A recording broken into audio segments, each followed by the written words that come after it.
Hello, everyone, and welcome into the Rockies Now podcast. We are a Colorado Rockies podcast, and this is the Rockies recap for Game 1 of a three-game series against the Seattle Mariners at Coors Field in Denver, Colorado. And this is Game 20 of the season. I am one of your co-hosts, Tom, and let's get into this recap. So, first of all, oh, goodness gracious me. This was a cold one, folks. So today's recorded attendance was noted attendance was 25,376. Just to make sure to clarify, that is a number of people who bought tickets to the game. So that's 25,376 tickets bought to the game. I don't believe that's how many people showed up, but if you showed up to that game and you see this, hats off to you because you endured quite some ugly weather down there in Coors Field. For those of you who did watch the game, it snowed during the game, and my goodness, I have experienced going to baseball games when there is snow at a game. It is not fun. So whether you're a fan and as a player, I can't imagine how awful it must be to catch a baseball with your glove in a cold weather game, or of course swing that wood bat. Not comfortable, but again, to all of you who attended the game, hats off. Hope you at least had some kind of fun, even though the weather was terrible and the Rockies lost by the score of 7-0. So anyway, let's get into this recap. So as I mentioned, Rockies lose 7-0, and this was a tough one to stomach, of course, folks. So on the Rockies pitching side, we had Dakota Hudson going to the mound. He only lasted 4 innings, gave up 7 hits, 4 earned runs. He walked his one big bugaboo is he walked 5 batters. He only had 1 strikeout, gave up a home run, and he struggled to find his command. Now, was the weather having an effect on that? Quite frankly, there's a good chance that it was. Pitching in cold weather is not fun, no matter what kind of tolerance you have to cold. Your fingers lock up, your fingers get cold, your skin doesn't feel the same, your grip doesn't feel the same, especially when you're someone like Dakota Hudson, who relies a lot on command to paint the corners and induce weak contact, to induce weak fly balls or weak ground balls. That can be very difficult. So again, it was a tough night for him. So again, it's really just something that, you can't blame all of it on the weather. You got to try and tough it out, but as difficult as that is, but he grinded it through. He gutted it out. He did what he could, and he takes now his 4th loss of the season. He is now 0-4 with a record the season. Victor Vodnik, he gave up his first earned run of the season, folks. He gave up 3 earned runs in an inning pitched on 4 hits. His ERA now goes up to 2.03, but Tyler Kinley and Anthony Molina each had scoreless outings. Tyler Kinley pitched a scoreless inning, where Anthony Molina, he pitched a 3 scoreless innings today, lowering his ERA to 14.73. Again, I'm sorry that my tone and voice makes it sound like that's a great thing, but again, when you have a scoreless outing in as miserable temperatures as it was in Coors Field tonight, it's something to be proud of. Now, going over to the Mariners side for pitching, Luis Castillo, now, at the end of tonight's game, his ERA now goes down to 4.40. That does not speak to me, in my personal opinion, how great of a pitcher he is. To me, he's a top 10. In my opinion, he's a top 10 starting pitcher in Major League Baseball. He was very good tonight. 7 innings pitched, giving up no earned runs, only giving 1 walk and 9 strikeouts, again in a miserably cold night in Coors Field. He was great, and the Rockies bats could not touch him because, again, folks, everyone, we only had 3 hits. The Rockies only had 3 hits tonight, and they had 1 walk. The hits were, of course, by Ezequiel Tovar. He had the only extra base hit. It was a double. Elias Diaz had a single. Sean Bouchard, he had a single, and as well a walk to go along with it. So only 4 base runners tonight, and it's understandable. And like I said, Castillo, I think he's a top 10 starting pitcher in Major League Baseball. He was on. He had a lot of great moments. He does the thing where he kind of pumps his fist and flexes a little bit right there when he has a big strikeout or a big at bat. And he did a great job altogether. Now, on the Mariners side, we had a couple of guys with huge nights tonight. Cal Raleigh, he went 4 for 4 with a walk. He also had 2 RBIs and 2 runs scored. He had a pretty good night. And Julio Rodriguez, one of the young stars of Major League Baseball, he had a 4-hit night, scoring a run, also adding 2 RBIs. He now has an OPS of 596 on the season. That's not good. But again, it's young. It's early. A lot of star players get off to slow starts. He's one of those guys this season. He is going to catch fire, and there's a good chance I think we will see him in the All-Star game come July. So that's your recap on how both the defense and how both the pitching and the offense went for both teams. Some highlights there. But the Rockies defense, oh boy. we had some tough nights. Now, here's one thing. They did turn 3 double plays tonight, but my goodness, they had some costly errors. Bretton Doyle had his second error out there in center field tonight, and Sean Bouchard, as we all saw when Clase hit a single through the infield, it went right. Bouchard was charging, trying to make the charge play and make it up to make that play a third, try and limit the damage. But unfortunately, his, as was commented on the broadcast, his eyes went up too early. The ball sailed under his glove. He quickly went back, recovered, and did prevent prevent Clase from running the bases, and he gunned him out of home for the assist. Now, granted, that may make him feel a little bit better, but altogether, it was tough for that. And of course, that was the inning that the Mariners broke things over. Up until that point in the 5th inning, it was 3-0 Mariners, so the Rockies may have had a chance. But after that 5th inning, things look pretty grim so far. So the Mariners finished tonight with 16 hits to get those 7 runs. So tough night. Rockies fall back to 4-16. Not exactly how we would like to see our team, whether you call us a full rebuilding team or Steve and I have talked about a transition team. It's not how you want to start it, but hey, there's one team with worse record, and that's my other favorite team, the Chicago White Sox. They are 3-17. So there's a little bit of comfort for you, Rockies fans. Hopefully you feel just a little bit. Just hopefully you feel just a little bit better with that being said. Okay, so briefly around the National League West today, the San Francisco Giants defeated the Arizona Diamondbacks by a score of 7-3. I lost it right there. Hold on 1 second. Sorry, I lost it right there. The Los Angeles Dodgers lost to the New York Mets by a score of 6-4.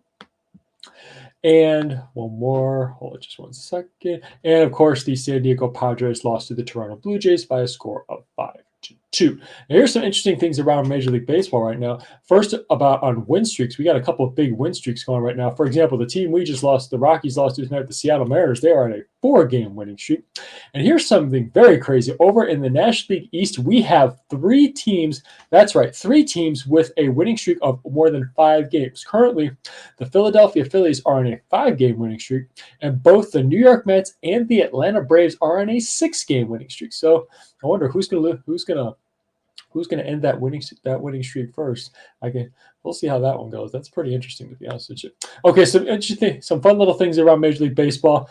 Here's a funny thing that happened today. Everyone knows Josh Naylor. He's the outspoken first baseman for a little bit of kind of the wear your heart on your sleeve, outspoken first baseman for the Cleveland Guardians. He crushed a home run to right center field in today's Guardians game.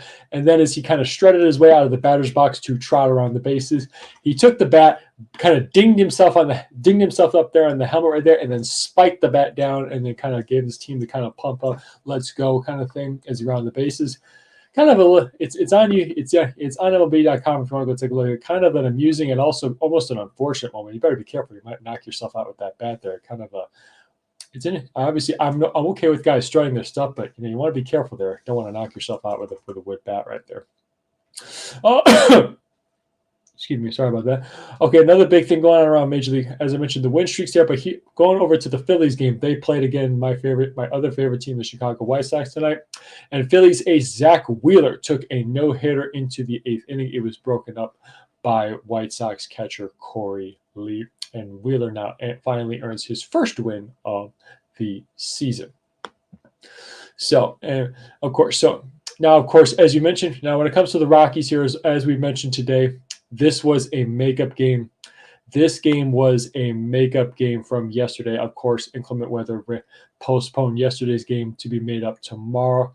For the Rockies and the Mariners. We will have not 1 but 2 recap episodes for you tomorrow. I will do a recap episode after game 1, which will be at 2:10 p.m. Let me just make sure I get that correct. That will be at 1:10 p.m. Mountain Time, 2:10 p.m. Central Time, which is where I am. That first game will be George Kirby for the Seattle Mariners against Cal Quantrill for the Colorado Rockies. And then game 2, which is the game 2, that will be at 6:40 p.m. At 6:40 p.m. Mountain Time and 7:40 p.m. Central Time for me. So hold on. Sorry, bear with actually. Sir. Yeah, I'm sorry. I'm sorry. I was looking at something else. No, it'll be at 6:10 p.m. Mountain Time and 7:10 p.m. Central Time. That will be Peter Lambert for the Colorado Rockies. He will go up against Emerson Hancock for the Seattle Mariners. So that will be hopefully we can take one of those games and at least avoid a series sweep. Personal thoughts on today's game so far. Again, I give him again props to any of you fans who attended the game. It must have been miserable. Here's a quick story for you. Back in 2018, I went to the Chicago White Sox home opener against the Detroit Tigers at Guaranteed Rate Field on the south side of Chicago. It was a cold night. It flurried twice during the game, and let me tell you, I was bundled up pretty good. I was still cold. I can't imagine how cold players were because as the sun went, it was an afternoon game. I believe it started at 3:10 p.m. And as the sun went down, it got colder, and the White Sox ended up losing the game in the ninth after the Detroit Tigers took the lead and the White Sox failed to score in the bottom of the ninth to possibly walk it off. I felt bad for Joakim Soria, who was tasked for the Chicago White Sox to close out that game. He ended up giving up 4 runs to the Detroit Tigers for them to take a 1-run lead. And like I said, the White Sox ended up going on to lose that game.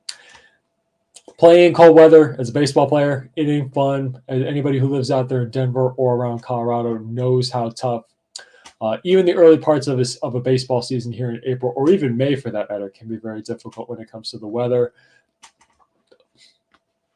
Oh, excuse me. And of course, everyone has a different tolerance when it comes to cold weather. But at the end of the day, catching a baseball that's a little bit harder from the weather and your hands are a lot colder can be very difficult. And of course, swinging that wood bat, whether you make contact on the handle or the sweet spot of the barrel, you're definitely going to feel a little bit of the shock and awe, as I like to call the shock and awe effect from the baseball hitting the bat. You're going to feel that in your hands, your wrists, and a little bit up your forearms. Not fun. And well, there was one kind of a funny thing. I don't know if you guys saw this on Twitter or X, or maybe it might be on Instagram too. There was somebody at the game. Hats off to you. There was some dude at the game. He was wearing sleeveless shirt and drinking a beer. So hey, I guess you could say Rockies fans were built a little differently. So we can endure the weather out there. We know what it's like out there in Denver. But yeah. Tough game today. I mean, you're gonna, like I said, every baseball season you're gonna have whether it's a win or a loss. You're gonna have blowout losses. You're gonna have shutout losses. You're gonna have blowout wins and shutout wins. This is just one of those ones. The Rockies face, of course, a team I picked as a wild card team in our preseason predictions to potentially make the playoffs. The Mariners got off to a bit of a slow start. They're coming on a little bit as of late. Again, this is their 4th straight win. And when you face a top tier pitcher like Luis Castillo, you're going to have problems. You're going to have problems, especially if you don't get to him early, or especially if that pitcher is on his game and that is his best stuff. Tonight, I would say Luis Castillo did not have his A game tonight. I would say this is his B plus game. Not his best stuff, but that's probably due a little bit to the weather. But he was on, and the Rockies couldn't figure him out. I think it was on the broadcast. I'm not sure if it was after somebody who's definitely struggling is Nolan Jones. I think it was, I think Spilly said after his second at bat, he's now 0 for his last 13. I'm going to look at some of the recent cold streaks any Rockies have. Maybe I'll talk about on what's one of tomorrow's recaps. But again, everybody goes through cold spells. Every team goes through cold spells. Every player goes through cold spells. And some guys are struggling a little bit. And again, tonight was not a game to kind of break out of a slump per se. Ezekiel Tovar is having a very good stretch as of late. But like I said, I'm going to look up some more recent struggles or successes and maybe make note of them in tomorrow's recap. But tonight's game, tough one. You're going to have losses like this every season. I believe this is, if I remember correctly, this is the Rockies' 4th shutout loss. It's tough to stomach. And I know, I know I start saying it's early. Everybody relax.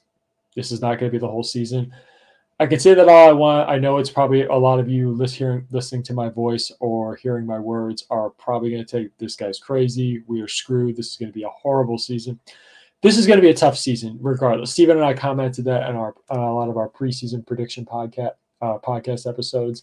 This is going to be tough. We're going to encounter losses like this. Now, can things get better? Can the Rockies go on maybe a 5-7 game winning streak? Absolutely. Any team, anywhere can And either at any level, whether it's pro, minor league, college, high school, can go on winning streaks. Anybody can just all of a sudden snap out of it, just catch fire and go on a winning streak now. Could we start tomorrow? Could we start it Monday against the Padres? Sure, why not? There's always a chance. So, hey, but at the end of the day, there's Steve and I are always going to keep our optimism. I'm going to always try to be optimistic, even though, of course, like I said, the Rockies are 4-16, and my other team, the White Sox, are 3-17.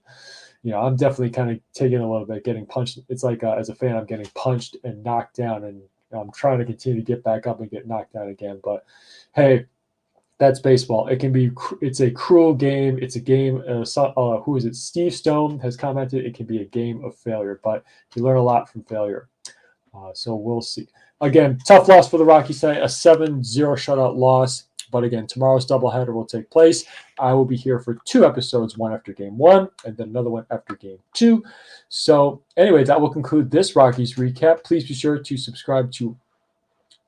to follow us on all of our social media pages: Facebook, Instagram, Twitter, X, Threads page, and of course, be sure to make sure you're subscribed to the YouTube channel here right now. So again, we do have it is marked with a scheduled time, but we do at times we'll start earlier, such as tonight. So be sure you hit subscribe and you have your notifications turned on, so you do receive notifications when the recap starts, so you can jump in and enjoy. Please be sure to comment either now or later after the fact if you want to talk about the game. Steve and I will try and get a response to you.